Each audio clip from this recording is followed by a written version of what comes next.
Voilà pour l'essentiel de ce journal et à toutes et à tous, bonsoir. D'abord, les échos de la primature où cet après-midi, le chef du gouvernement, Commissie Lom Klassou, conférait avec une délégation de la Chambre de commerce et d'industrie du Togo. Selon son président Essaouna Meba, il est question de faire part au Premier ministre de la tenue prochaine à Lomé d'importantes rencontres économiques. Nous l'écoutons nous en dire plus au micro de Carmen Madji Akapo. Et nous sommes venus lui dire que la Chambre de commerce et d'industrie du Togo a l'honneur d'organiser une grande conférence, la CPCCAF, la conférence permanente des chambres consulaires africaines et francophones. C'est la 41e Assemblée générale.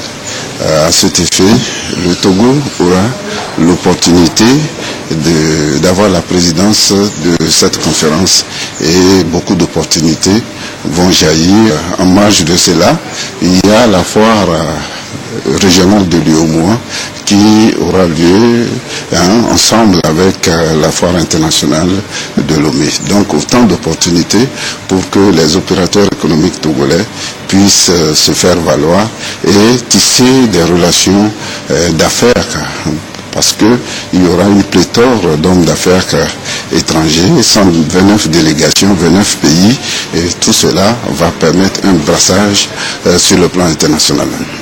Le Premier ministre a bien accueilli cet événement et nous pensons que le gouvernement sera largement représenté et nous tenons à remercier le président de la République, Forest Zinagna-Stimbe, qui met toutes les conditions nécessaires pour que le pays soit reconnu de l'extérieur.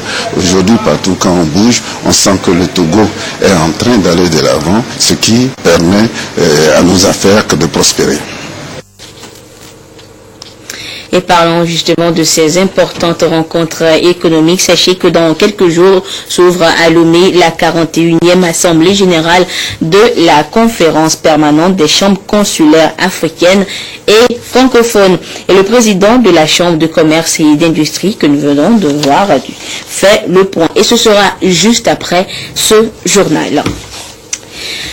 La suite de cette édition, l'une des prérogatives du pouvoir législatif est le contrôle de l'action gouvernementale et de représentation. Et ce matin, c'est ce rôle que redécouvrent les députés réunis en formation au siège du Parlement, et ce, pour 3 jours. 3 jours de formation axés également sur d'autres thématiques que nous fait découvrir Félix Semdacha. L'actualité du moment les a contraints à un devoir, celui de l'observation d'une minute de silence en mémoire des victimes des attentats en France. Le président de l'Assemblée nationale, Dama Dramani, a exprimé la compassion et la solidarité des élus du peuple togolais aux Français. Face à cette barbarie abominable qui frappe une fois encore la France, la représentation nationale togolaise s'associe aux condamnations unanimes du terrorisme et réaffirme son ferme attachement aux valeurs républicaines de liberté, d'égalité, de fraternité que représente et symbolise la France à travers le monde. Et pour la rencontre du jour, les députés avaient à réfléchir sur le contrôle de l'action gouvernementale. Cet exercice s'inscrit dans leur mission et prérogatives constitutionnelles et du pouvoir législatif. Le député a comme fonction essentielle de voter les lois de la République, qui s'appliquent de manière générale et impersonnelle à l'ensemble des citoyens et des autres étrangers qui vivent sur le sol national.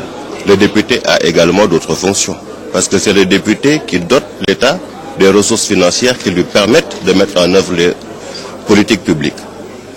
L'État ne peut travailler sans budget, et ce budget est voté par le Parlement, par le député. Bon, quand on donne de l'argent, on a également le même devoir de contrôler l'utilisation de cet argent-là.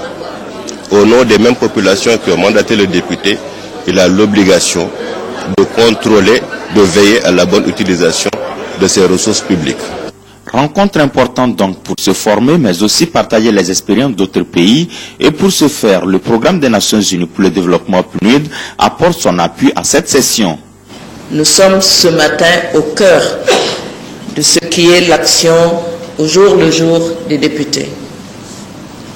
Outre la fonction de législation, les fonctions de contrôle de l'action de l'exécutif et de représentation des élus font partie intégrante des missions classiques des assemblées parlementaires. Toutefois, les multiples évolutions qui marquent nos sociétés, à savoir, entre autres, la montée en puissance de la démocratie participative, la revendication accrue d'une société de responsabilité et les mutations propres aux institutions parlementaires devant les crises de la représentation nécessitent un effort continu d'adaptation des fonctions que j'ai évoquées.